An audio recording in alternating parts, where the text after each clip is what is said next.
Bonjour à tous. Bienvenue à notre chaîne YouTube L'Expert.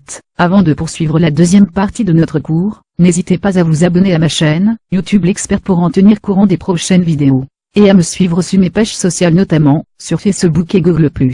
Chaque abonnement est un encouragement de plus pour nous. Alors dans cette deuxième partie, je vais présenter les joies de la mise en forme avec CSS procédant comme suit. 1. Mettre en place le CSS. 2.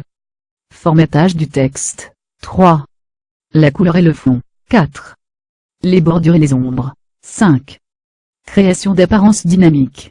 Après avoir passé toute une première partie du cours à ne travailler que sur le HTML, nous allons maintenant découvrir le CSS que j'avais volontairement mis à l'écart. Le CSS n'est pas plus compliqué que le HTML. Il vient le compléter pour vous aider à mettre en forme votre page web. Dans ce premier chapitre sur le CSS, nous allons voir la théorie sur le CSS. Qu'est-ce que c'est? À quoi cela ressemble-t-il? Où est-ce qu'on écrit du code CSS? Ces aspects théoriques ne sont pas bien compliqués, mais vous devez obligatoirement les connaître, car c'est la base du CSS. Je vous avais averti dès le début de ce cours, nous allons apprendre deux langages. Nous avons déjà bien entamé notre découverte du HTML, même s'il reste encore de nombreuses choses à apprendre, nous y reviendrons dans quelques chapitres. En revanche, il est temps maintenant de nous intéresser au CSS. CSS, Cascading Style Sheet, c'est cet autre langage qui vient compléter le HTML. Vous vous souvenez de son rôle? Gérer la mise en forme de votre site. À quoi sert CSS? CSS, c'est lui qui vous permet de choisir la couleur de votre texte. Lui qui vous permet de sélectionner la police utilisée sur votre site. Lui encore qui permet de définir la taille du texte, les bordures, le fond. Et aussi, c'est lui qui permet de faire la mise en page de votre site. Vous pourrez dire, je veux que mon menu soit à gauche et occupe telle largeur, que l'entête de mon site soit calé en haut, et qu'il soit toujours visible, etc. Il faut savoir qu'au début du web, CSS n'existait pas. En fait, il n'y avait initialement que le langage HTML. Il y avait en effet des balises HTML dédiées à la mise en forme. Par exemple, permettaient de définir la couleur du texte. Cependant, les pages HTML commençaient à devenir assez complexes. Il y avait de plus en plus de balises, et c'était un joyeux mélange entre le fond et la forme, qui rendait la mise à jour des pages web de plus en plus complexe. C'est pour cela que l'on a créé le langage CSS. Cependant, le CSS n'a pas été adopté immédiatement par les webmasters, loin de là. Il fallait se défaire de certaines mauvaises habitudes et cela a pris du temps. Encore aujourd'hui, on peut trouver des sites web avec des balises HTML de mise en forme, anciennes et obsolètes, comme fond. Où écrit-on le CSS? Vous avez le choix car on peut écrire du code en langage CSS à trois endroits différents. Dans un fichier CSS, méthode la plus recommandée. Dans l'entête du fichier HTML. Directement dans les balises du fichier HTML via un attribut style, méthode la moins recommandée.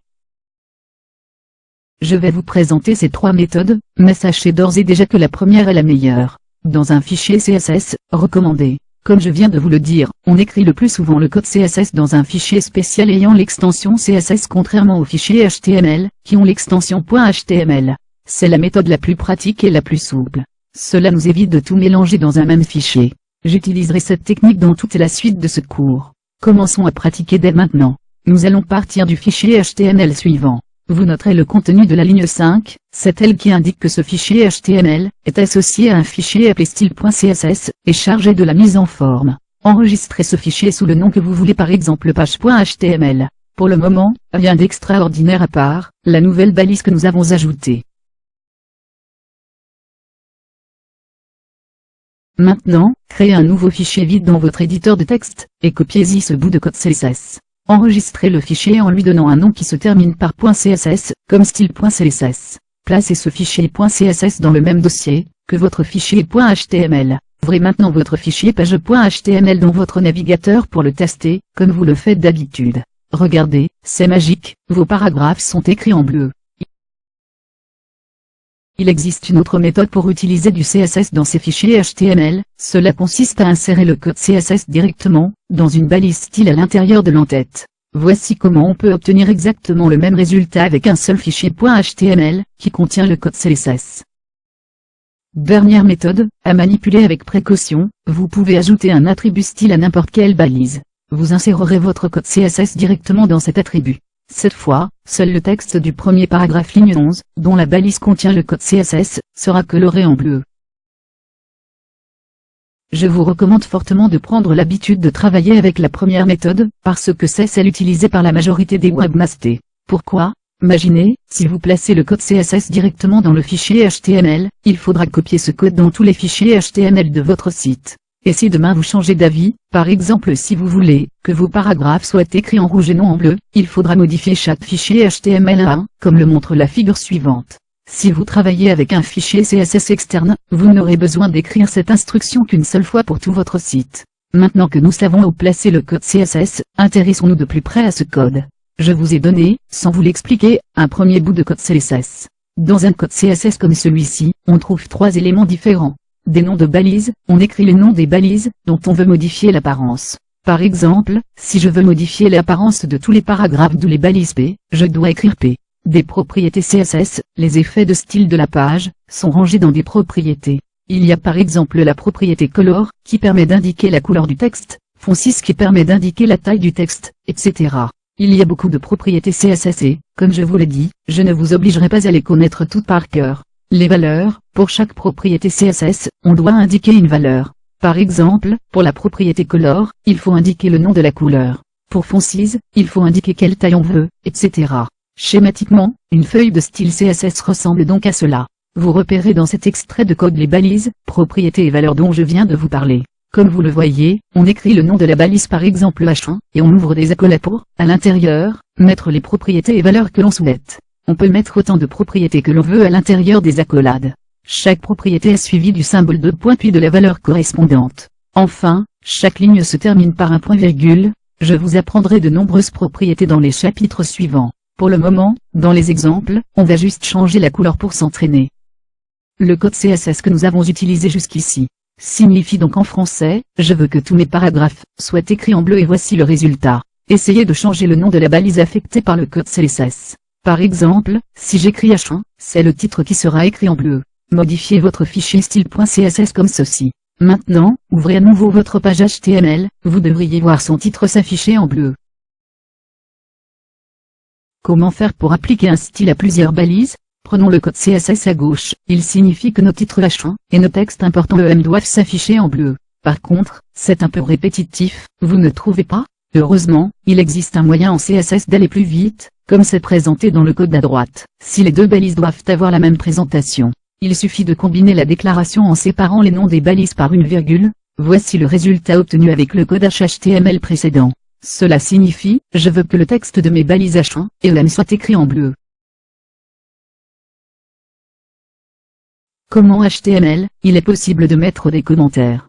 Les commentaires ne seront pas affichés, ils servent simplement à indiquer des informations pour vous, par exemple pour vous y retrouver dans un long fichier CSS. D'ailleurs, vous allez vous en rendre compte, en général le fichier HTML est assez court et la feuille CSS assez longue. Notez qu'il est possible de créer plusieurs fichiers CSS pour votre site. Si vous ressentez le besoin de séparer un peu votre code CSS, en fonction des différentes sections de votre site, par exemple. De quoi on parlait déjà? Ah oui, les commentaires en CSS. Donc, pour faire un commentaire, c'est facile. Tapez /étoile, suivi de votre commentaire, puis étoile/ pour terminer votre commentaire. Vos commentaires peuvent être écrits sur une ou plusieurs lignes.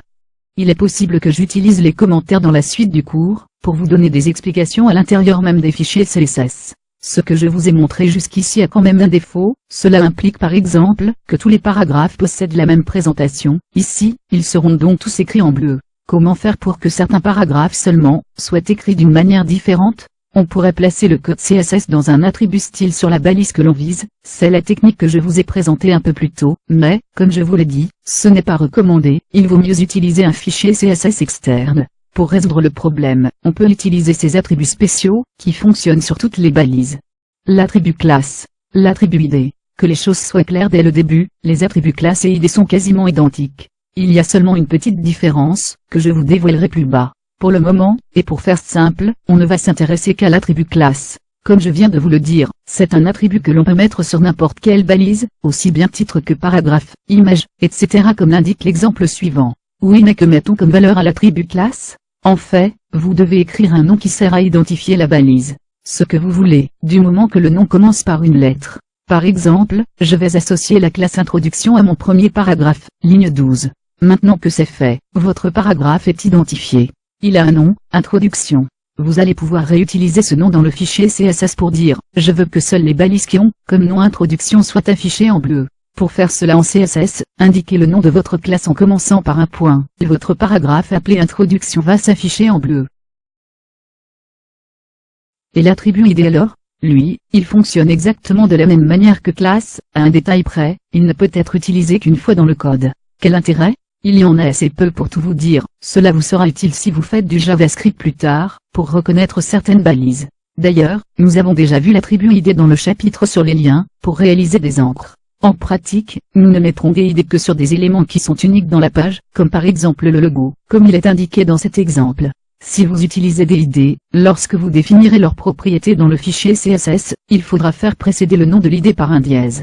Je ne vous propose pas de le tester, cela fonctionne exactement comme classe. Il arrivera parfois que vous ayez besoin d'appliquer une classe, ou un ID, à certains mots qui, à l'origine, ne sont pas entourés par des balises. En effet, le problème de classe, c'est qu'il s'agit d'un attribut. Vous ne pouvez donc en mettre que sur une balise. Si, par exemple, je veux modifier uniquement bienvenue dans ce paragraphe, cela serait facile à faire s'il y avait une balise autour de bienvenue mais, malheureusement il n'y en a pas. Par chance, on a inventé la balise qui ne sert à rien. En fait, on a inventé deux balises dites universelles, qui n'ont aucune signification particulière. Il y a une différence minime, mais significative, entre ces deux balises. La balise span, c'est une balise de type inline. La balise div, c'est une balise de type bloc, qui entoure un bloc de texte. Pour le moment donc, nous allons utiliser plutôt la balise span. On la met autour de bienvenue, on lui ajoute une classe, du nom qu'on veut, on crée le CSS suivant et c'est gagné. Vous pouvez voir le résultat à la figure suivante.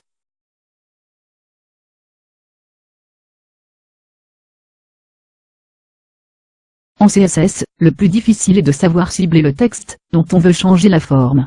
Pour cibler on dit sélectionner les éléments de la page à modifier, on utilise ce qu'on appelle des sélecteurs. Vous en avez déjà utilisé quelques-uns un peu plus tôt dans ce chapitre, résumons-les pour commencer. Ces sélecteurs, que nous avons vus précédemment, sont de loin les plus couramment utilisés. Il faut les connaître par cœur. Commençons par la base de la base.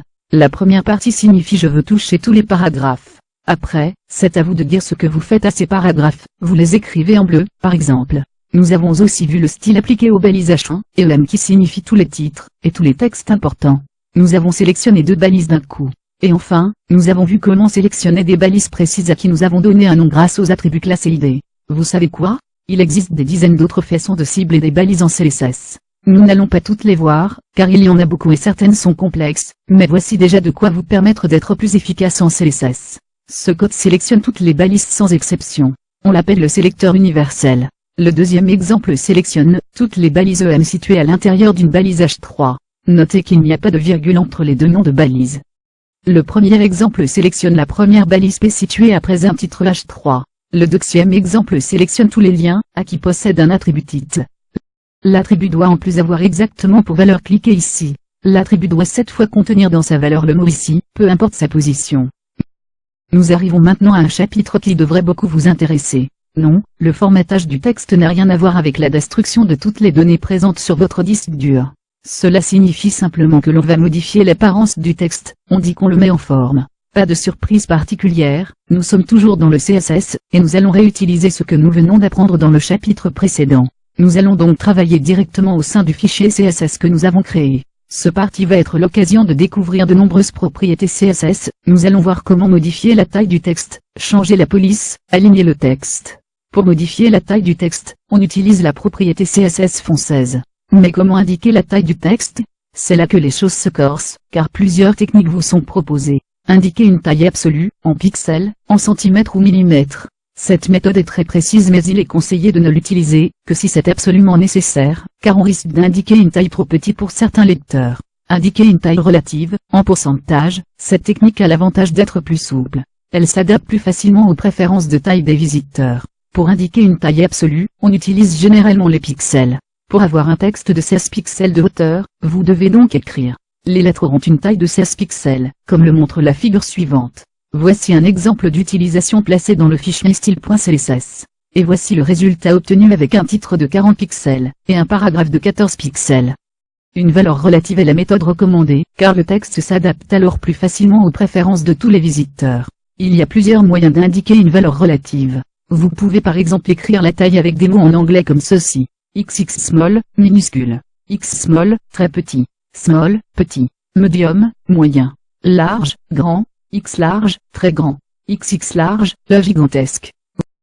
Vous pouvez tester l'utilisation de ces valeurs dans votre code CSS. et par la suite on peut observer le résultat où on a obtenu un grand titre et un petit paragraphe. Bon, cette technique a un défaut, il n'y a que cette taille disponible, car il n'y a que 7 noms. Heureusement, il existe d'autres moyens. Ma technique préférée consiste à indiquer la taille en monsieur. Si vous écrivez un mème, le texte a une taille normale. Si vous voulez grossir le texte, vous pouvez inscrire une valeur supérieure à 1, comme 1.3 em. Si vous voulez réduire le texte, inscrivez une valeur inférieure à 1, comme 0.8 em. Faites attention, pour les nombres décimaux, il faut mettre un point et non une virgule. Ah, la police. On touche un point sensible. En effet, il se pose un problème. Pour qu'une police s'affiche correctement, il faut que tous les internautes l'aient. Si un internaute n'a pas la même police que vous, son navigateur prendra une police par défaut, une police standard, qui n'aura peut-être rien à voir avec ce à quoi vous vous attendiez. La bonne nouvelle, c'est que depuis CSS3, il est possible de faire télécharger automatiquement une police au navigateur. Je vous expliquerai dans un second temps comment faire cela. La propriété CSS, qui permet d'indiquer la police à utiliser est font family. Vous devez écrire le nom de la police comme ceci. Balise. Ouvrir l'accolade. Fond family de .police à la fin, vous devez fermer l'accolade. Seulement, pour éviter les problèmes si l'internaute n'a pas la même police que vous, on précise en général plusieurs noms de police, séparés par des virgules. Le navigateur essaiera d'abord d'utiliser la police 1. S'il ne l'a pas, il essaiera la police 2. S'il ne l'a pas, il passera à la police 3, et ainsi de suite. En général, on indique en tout dernier serif, ce qui correspond à une police par défaut, qui ne s'applique que si aucune autre police n'a été trouvée. Voici une liste de polices qui fonctionne bien, sur la plupart des navigateurs. Arial, Arial Black, Comics en MS, Courrier New, Georgia, Impact, New Roman, Trebuchet MS, Verdana. Voici le résultat obtenu en appliquant les polices précédentes.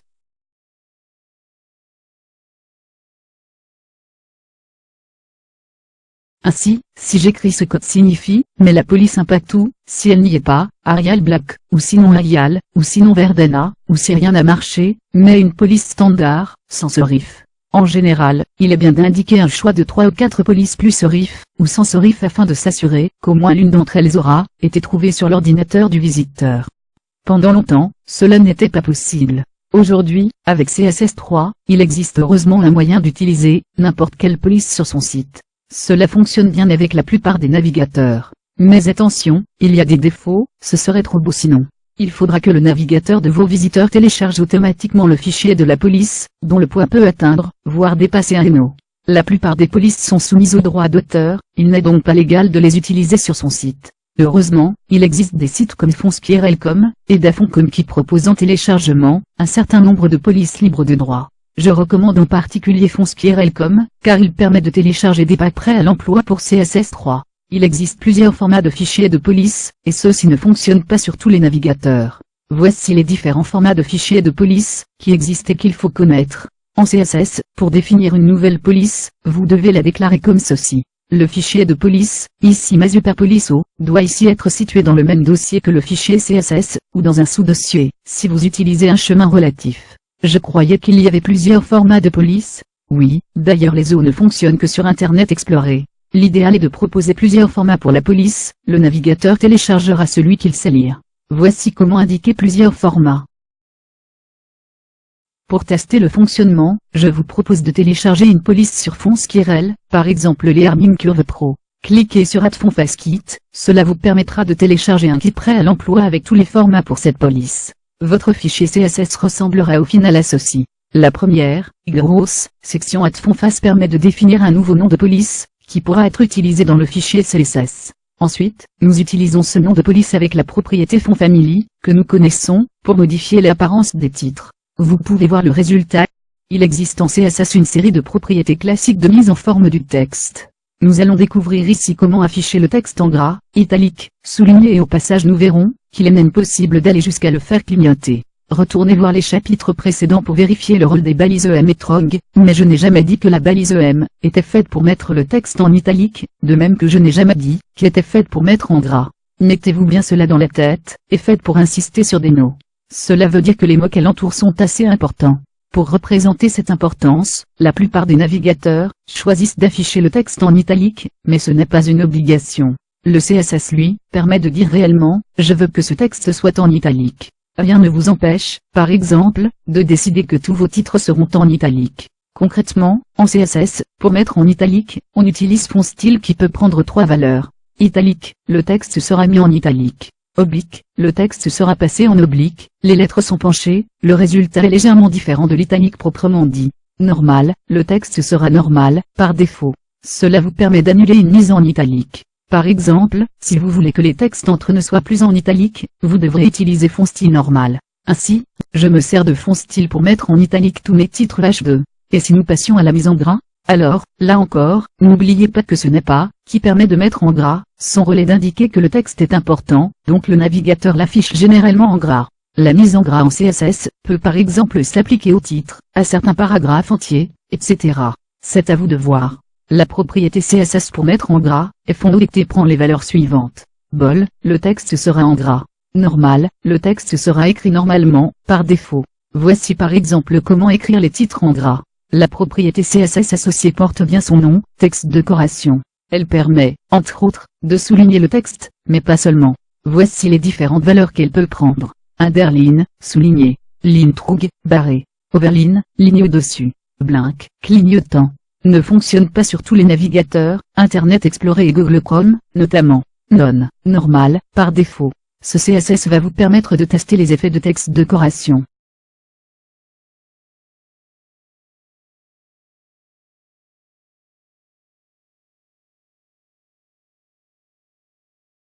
Et voici le résultat obtenu. Le langage CSS nous permet de faire tous les alignements connus, à gauche, centré, à droite et justifié. C'est tout simple. On utilise la propriété texte aligne, et on indique l'alignement désiré. Left, le texte sera aligné à gauche, c'est le réglage par défaut. Center, le texte sera centré. Right, le texte sera aligné à droite. Justifie, le texte sera justifié. Justifier le texte permet de faire, en sorte qu'il prenne toute la largeur possible sans laisser d'espace blanc à la fin des lignes. Les textes des journaux, par exemple, sont toujours justifiés. Regardez les différents alignements sur cet exemple.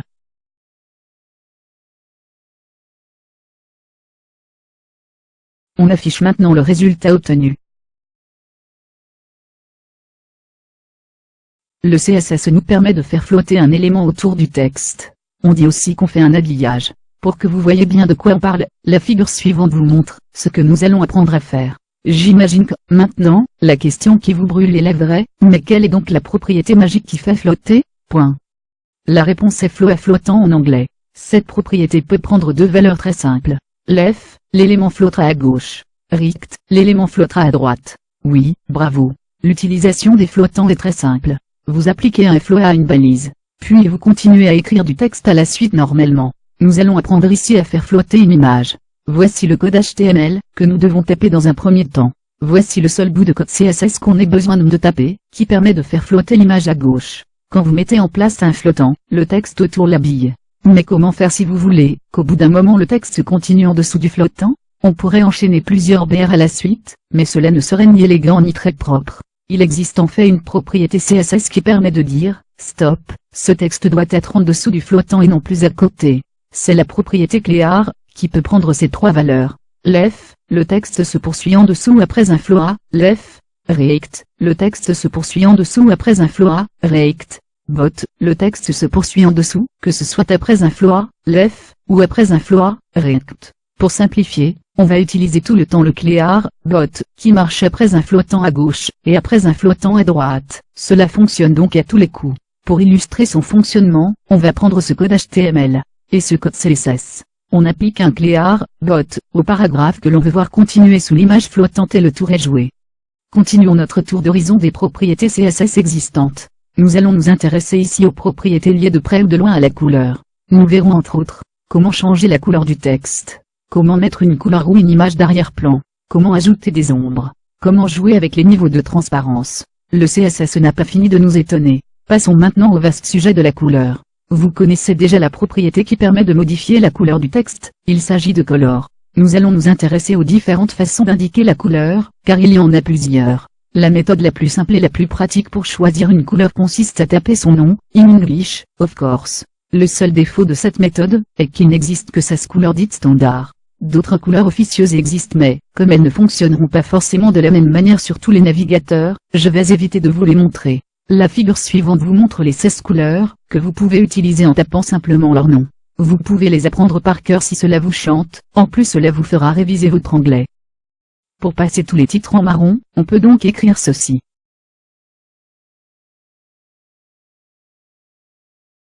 Vous trouverez le résultat à la figure suivante. 16 couleurs, c'est quand même un peu limite quand on sait que la plupart des écrans peuvent en afficher 16 millions. D'un autre côté, remarquez, s'il avait fallu donner un nom à chacune des 16 millions de couleurs. Heureusement, il existe en CSS plusieurs façons de choisir une couleur parmi toutes celles qu'il existe. La première que je vais vous montrer, est la notation hexadécimale. Elle est couramment utilisée sur le web, mais il existe aussi une autre méthode que nous verrons plus loin. Un nom de couleur en hexadécimale, cela ressemble à #FF5A2, U8. Pour faire simple, c'est une combinaison de lettres et de chiffres qui indique une couleur. On doit toujours commencer par écrire un dièse, suivi de 6 lettres ou chiffres allant de 0 à 9 et d'AF. Ces lettres ou chiffres fonctionnent 2 par 2. Les 2 premiers indiquent une quantité de rouge, les 2 suivants une quantité de vert, et les 2 derniers une quantité de bleu. En mélangeant ces quantités, qui sont les composantes rouge vert bleu de la couleur, on peut obtenir la couleur qu'on veut. Ainsi, dièse 0, 0, 0, 0, 0, 0, correspond à la couleur noire, et dièse FFFFFF à la couleur blanche. Mais maintenant, ne me demandez pas quelle est la combinaison qui produit de l'orange couleur coucher de soleil, je n'en sais strictement rien. Voici par exemple comment on fait pour appliquer au paragraphe la couleur blanche en hexadécimale. Notez qu'il existe une notation raccourcie, on peut écrire une couleur avec seulement 3 caractères. Par exemple, #FA3 équivaut à écrire #FFA3, 3. Que signifie RGB? En anglais, rouge vert bleu s'écrit red grey en blue, ce qui s'abrège en RGB. Comme avec la notation hexadécimale, pour choisir une couleur, on doit définir une quantité de rouge, de vert et de bleu. Oui mais là, vous allez voir que c'est beaucoup plus pratique, et qu'avec un logiciel de dessin tout simple comme Paint, vous pouvez trouver la couleur que vous désirez. Voici la marche à suivre. Lancez le logiciel Paint depuis le menu Démarrer. Rendez-vous dans la section Modifier les couleurs, comme indiqué à la figure suivante. Une fenêtre s'ouvre. Dans la zone qui apparaît à droite, faites bouger les curseurs pour sélectionner la couleur qui vous intéresse. Supposons que vous soyez pris d'une envie folle d'écrire vos titres d'achat en rose bonbon, supposons seulement. Sélectionnez la couleur dans la fenêtre, comme à la figure suivante. Relevez les quantités de rouge vert bleu correspondantes, indiquées en bas à droite de la fenêtre, ici 240, 96 204. Recopiez ces valeurs dans cet ordre dans le fichier CSS. Comme vous avez pu le constater dans l'exemple, pour utiliser la méthode RGB, il faut taper RGB, rouge, vert, bleu, en remplaçant rouge, vert, bleu par les nombres correspondants. Pour information, ces quantités sont toujours comprises entre 0 et 255. Je vous conseille de taper Color Picker sur Google, et vous trouverez plusieurs outils et sites, qui vous aident à choisir une couleur. Par exemple, http://www.colorpicker.com permet de trouver la valeur hexadécimale d'une couleur très facilement. C'est tout simple, mais ça fait le travail. Vous pouvez aussi trouver des extensions de navigateur, qui permettent de récupérer n'importe quelle couleur, qui vous plaît sur un site web.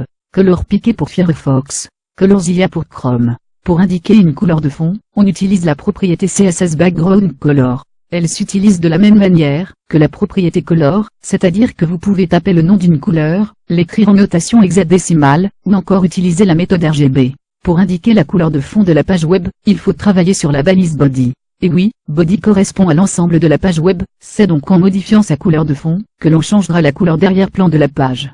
Regardez très attentivement ce fichier CSS.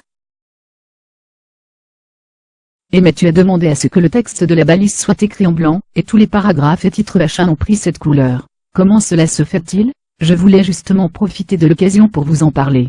Ce phénomène s'appelle l'héritage. Je vous rassure tout de suite, personne n'est mort. En CSS, si vous appliquez un style à une balise, toutes les balises qui se trouvent à l'intérieur prendront le même style.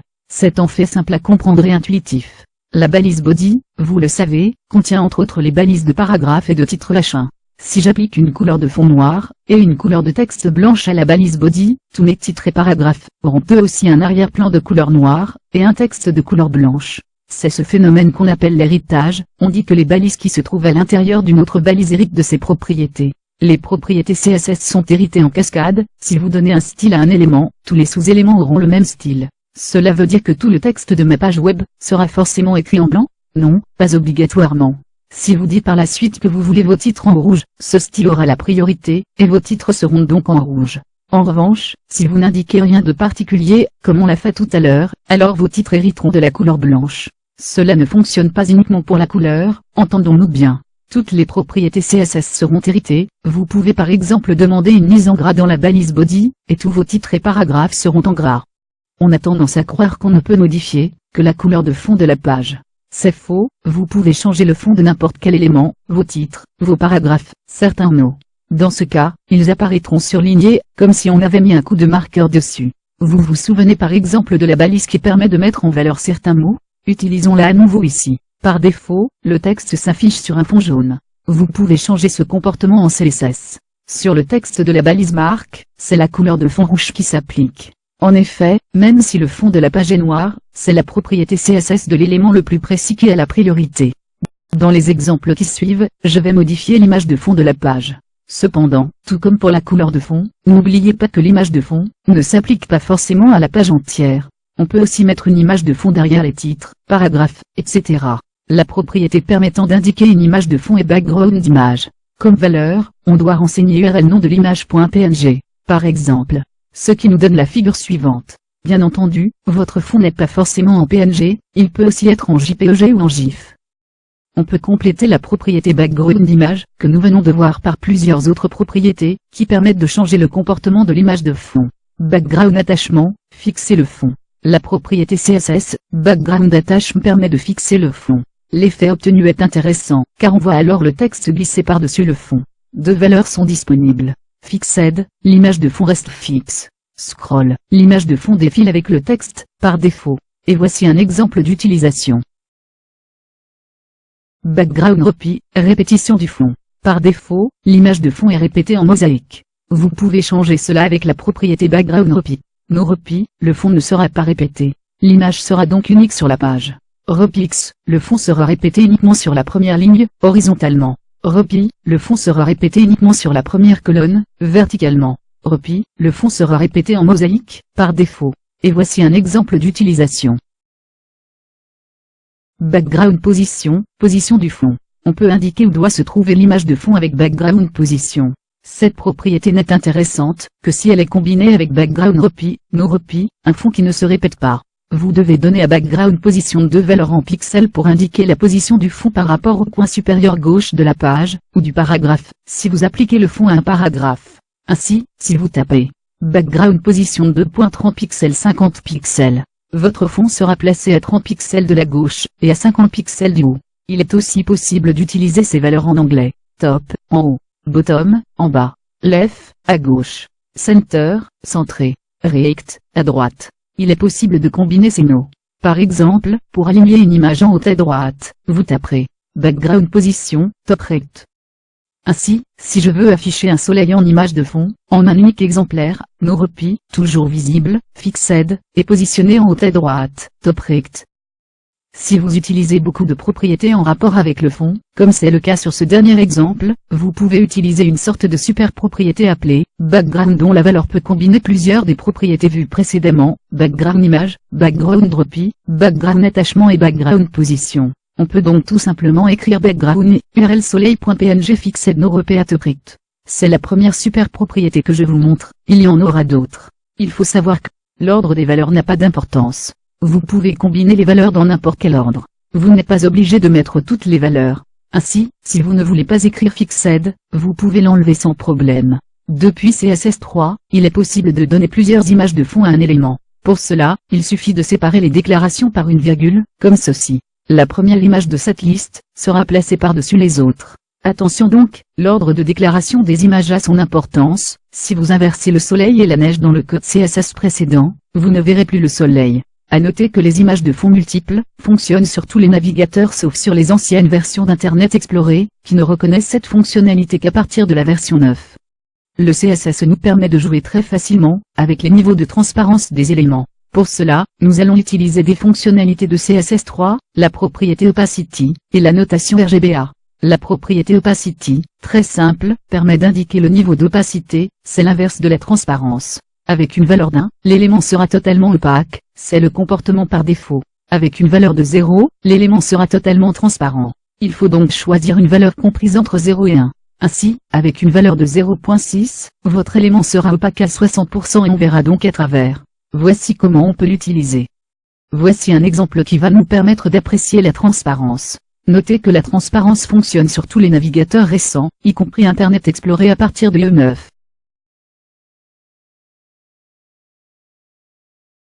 CSS3 nous propose une autre façon de jouer avec la transparence, la notation RGBA. Il s'agit en fait de la notation RGB, que nous avons vue précédemment, mais avec un quatrième paramètre, le niveau de transparence, appelé canal alpha.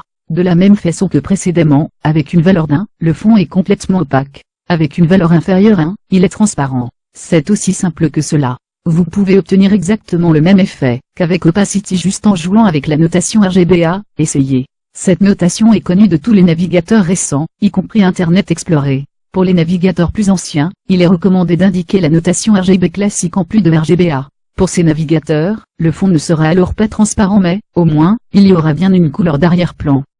Dans cette partie nous allons nous intéresser aux bordures et aux effets d'ombrage que l'on peut appliquer, aussi bien sur le texte que sur les blocs qui constituent notre page. Nous réutiliserons en particulier nos connaissances sur les couleurs pour choisir la couleur de nos bordures et de nos ombres. Le CSS vous offre un large choix de bordures pour décorer votre page. De nombreuses propriétés CSS vous permettent de modifier l'apparence de vos bordures, border width, border color, border style. Pour aller à l'essentiel, je vous propose ici d'utiliser directement la superpropriété border, qui regroupe l'ensemble de ces propriétés. Vous vous souvenez de la superpropriété background?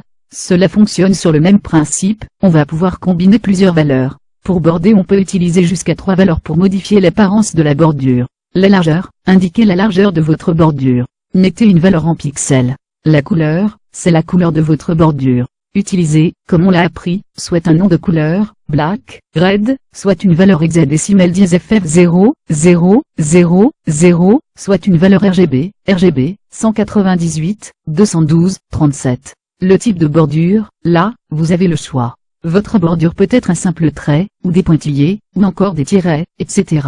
Voici les différentes valeurs disponibles. Non, pas de bordure, par défaut. Soli, un trait simple. Dotted, pointillé. Passed, tiret. Double, bordure double. Grove, en relief. Ridge, ou trait relief. Inset, effet 3D global enfoncé. Ou c'est, effet 3D global surélevé. Ainsi, pour avoir une bordure bleue, en tiret, épaisse de 3 pixels autour de mes titres, je vais écrire comme suit. La figure suivante vous présente les différents styles de bordure que vous pouvez utiliser. Qui a dit que vous étiez obligé d'appliquer la même bordure aux 4 côtés de votre élément? Taratata, si vous voulez mettre des bordures différentes en fonction du côté, haut, bas, gauche ou droite, vous pouvez le faire sans problème. Dans ce cas, vous devrez utiliser ces 4 propriétés. Border top, bordure du haut. Border bottom, bordure du bas. Border left, bordure de gauche. Border right, bordure de droite. Il existe aussi des équivalents pour paramétrer chaque détail de la bordure si vous le désirez, border top width pour modifier l'épaisseur de la bordure du haut, border top color pour la couleur du haut, etc. Ce sont aussi des super propriétés, elles fonctionnent comme border mais ne s'appliquent donc à un seul côté. Pour ajouter une bordure uniquement à gauche et à droite des paragraphes, on écrira donc. Les bordures arrondies, c'est un peu le saint graal attendu par les webmasters depuis des millénaires, ou presque. Depuis que CSS3 est arrivé, il est enfin possible d'en créer facilement. La propriété border radius va nous permettre d'arrondir facilement les angles de n'importe quel élément. Il suffit d'indiquer la taille, l'importance de l'arrondi en pixels. On peut aussi préciser la forme de l'arrondi pour chaque coin. Dans ce cas, indiquez 4 valeurs. Les valeurs correspondent aux angles suivants dans cet ordre. En haut à gauche, en haut à droite, en bas à droite, en bas à gauche. Enfin, il est possible d'affiner l'arrondi de nos angles en créant des courbes elliptiques. Dans ce cas, il faut indiquer 2 valeurs séparées par une barre oblique caractère slash. Les ombres font partie des nouveautés récentes proposées par CSS3. Aujourd'hui, il suffit d'une seule ligne de CSS pour ajouter des ombres dans une page. Nous allons ici découvrir 2 types d'ombres. Les ombres des boîtes, les ombres du texte. La propriété Box Shadow s'applique à tout le bloc et prend 4 valeurs dans l'ordre suivant. Le décalage horizontal de l'ombre, le décalage vertical de l'ombre, l'adoucissement du dégradé, la couleur de l'ombre. Par exemple, pour une ombre noire de 6 pixels, sans adoucissement, on écrira ceci. On peut aussi rajouter une 5e valeur facultative, un C. Dans ce cas, l'ombre sera placée à l'intérieur du bloc, pour donner un effet enfoncé. Je vous laisse essayer de voir le résultat. Avec Text Shadow, vous pouvez ajouter une ombre directement, sur les lettres de votre texte. les valeurs fonctionnent exactement de la même façon que Box Shadow, décalage, adoucissement et couleur. C'est une de ses forces. Le CSS nous permet aussi de modifier l'apparence des éléments de façon dynamique, c'est-à-dire que des éléments peuvent changer de forme une fois que la page a été chargée. Nous allons faire appel à une fonctionnalité puissante du CSS, les pseudo-formats. Nous verrons dans ce chapitre comment changer l'apparence. Au survol, lors du clic, lors du focus, éléments sélectionnés, lorsqu'un lien a été consulté. Vous allez voir que le langage CSS n'a pas fini de nous étonner. Nous allons découvrir dans ce chapitre plusieurs pseudo-formats CSS. Le premier que je vais vous montrer s'appelle OV. Comme tous les autres pseudo-formats que nous allons voir, c'est une information que l'on rajoute après le nom de la balise, ou de la classe, dans le CSS, comme ceci. OV signifie survoler à, OV peut donc se traduire par, quand la souris est sur le lien, quand on pointe dessus. À partir de là, c'est à vous de définir l'apparence que doivent avoir les liens lorsqu'on pointe dessus. Laissez libre cours à votre imagination, il n'y a pas de limite. Voici un exemple de présentation des liens, mais n'hésitez pas à inventer le vôtre. On a défini ici deux versions des styles pour les liens. Pour les liens par défaut, non survolés. Pour les liens au survol. Le résultat se trouve à la figure suivante. Sympa, n'est-ce pas? Même si on l'utilise souvent sur les liens, vous pouvez modifier l'apparence de n'importe quel élément. Par exemple, vous pouvez modifier l'apparence des paragraphes lorsqu'on pointe dessus. Vous pouvez interagir encore plus finement en CSS. Nous allons voir ici que nous pouvons changer l'apparence des éléments, lorsque l'on clique dessus et lorsqu'ils sont sélectionnés. Le pseudo-format actif permet d'appliquer un style particulier au moment du clic. En pratique, il n'est utilisé que sur les liens. Le lien gardera cette apparence très peu de temps. En fait, le changement intervient lorsque le bouton de la souris est enfoncé. En clair, ce n'est pas forcément toujours bien visible. On peut par exemple changer la couleur de fond du lien lorsque l'on clique dessus. Là, c'est un peu différent. Le pseudo-format focus applique un style lorsque l'élément est sélectionné. Une fois que vous avez cliqué, le lien reste sélectionné, il y a une petite bordure en pointillé autour. C'est cela, la sélection. Essayons pour l'instant sur les liens. Il est possible d'appliquer un style à un lien vers une page qui a déjà été vue. Par défaut, le navigateur colore le lien en un violet assez laid, de mon point de vue du moins. Vous pouvez changer cette apparence avec « Visited », qui signifie « visiter ». En pratique, sur les liens consultés, on ne peut pas changer beaucoup de choses à part la couleur. Si vous ne souhaitez pas que les liens déjà visités soient colorés d'une façon différente, il vous faudra leur appliquer la même couleur qu'aux liens normaux. De nombreux sites web font cela. Une exception notable, Google, ce qui est plutôt pratique, puisque l'on peut voir dans les résultats d'une recherche, si on a déjà consulté ou non les sites que Google nous présente. Donc voilà pour notre deuxième partie du cours qui se termine ici. Et je vous donne rendez-vous pour un prochain cours pour la partie 3 de notre cours complet sur HTML5 et CSS3. À la prochaine.